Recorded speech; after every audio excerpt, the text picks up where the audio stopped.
Hi friends, ನಾನು ಇವತ್ತು ತೋರಿಸ್ತಿರೋ recipe ಏನಂದರೆ ಮಿಲ್ಕ್ ಪೌಡರ್ ಪೇಡ. ಅದು ಹೇಗೆ ಮಾಡೋದು ನೋಡ್ಕೊಂಬರೋಣ ಬನ್ನಿ. ನಾನಿಲ್ಲಿ 1 ಕಪ್ಪು ಹಾಲಿನ ಪುಡಿ ತೊಗೊಂಡಿದ್ದೀನಿ, ಅರ್ಧ ಕಪ್ಪು ಹಾಲು,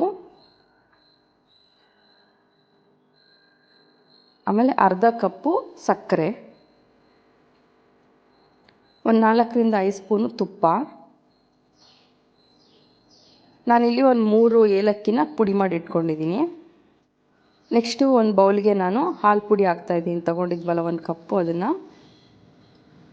ಆಮೇಲೆ 1/2 ಕಪ್ ಹಾಲು ತೊಗೊಂಡಿದ್ವಲ್ಲ ಆ ಹಾಲು ಹಾಕ್ಬಿಟ್ಟು ನೀಟಾಗಿ ಮಿಕ್ಸ್ ಮಾಡ್ಕೊಳ್ಳೋಣ, ಗಂಟು ಇಲ್ದಿರಂಗೆ, ಲಂಪ್ಸ್ ಫ್ರೀಯಾಗಿ. ಈ ಕನ್ಸಿಸ್ಟೆನ್ಸಿ ಕರೆಕ್ಟಾಗಿದೆ. ನೆಕ್ಸ್ಟ್ ನಾನು ಏನು ಮಾಡ್ತೀನಿ ಅಂದರೆ ತುಪ್ಪ ತೊಗೊಂಡಿದ್ವಲ್ಲ ತುಪ್ಪ ಹಾಕ್ತಾಯಿದ್ದೀನಿ.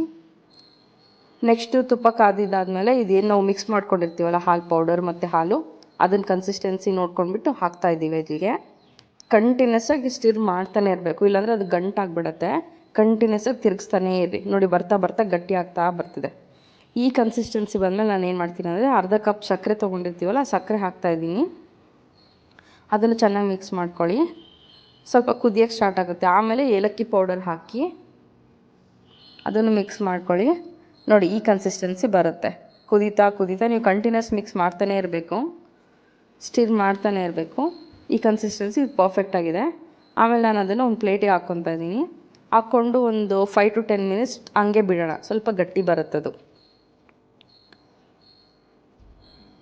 ನೆಕ್ಸ್ಟ್ ಏನು ಮಾಡ್ತೀನಿ ಅಂದರೆ ನಾನು ಒಂದು ಕ್ಯಾಪಲ್ಲಿ ಹಾಕ್ಕೊಂಡ್ಬಿಟ್ಟು ಶೇಪ್ ಕೊಡ್ತೀನಿ. ಇಲ್ಲಾಂದರೆ ನೀವು ಜಸ್ಟ್ ಬಾಲ್ ಸೈಜ್ ಕೈಯಲ್ಲೇ ಮಾಡ್ಕೊಂಡ್ಬಿಟ್ಟು ಜಸ್ಟ್ ಪ್ರೆಸ್ ಮಾಡಿದ್ರೂ ಸಾಕು.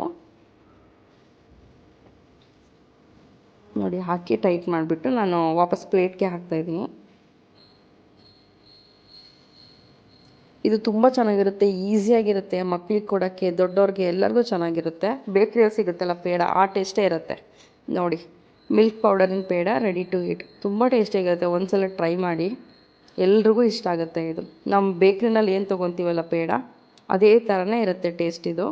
ನಾನಿಲ್ಲಿ ಮೇಲ್ಗಡೆ ಪಿಸ್ತಾ ಕವರ್ ಮಾಡಿದ್ದೀನಿ. ನಿಮಗೆ ಬೇಕಂದರೆ ಮಿಲ್ಕ್ ಪೌಡರ್ ನಾವೇನು ಮಿಕ್ಸ್ ಮಾಡ್ಕೊತೀವಲ್ಲ ಪಿಸ್ತಾನು ಕೂಡ ಸಣ್ಣಕ್ಕೆ ಪೌಡರ್ ಮಾಡಿ ಹಾಕ್ಕೋಬೋದು.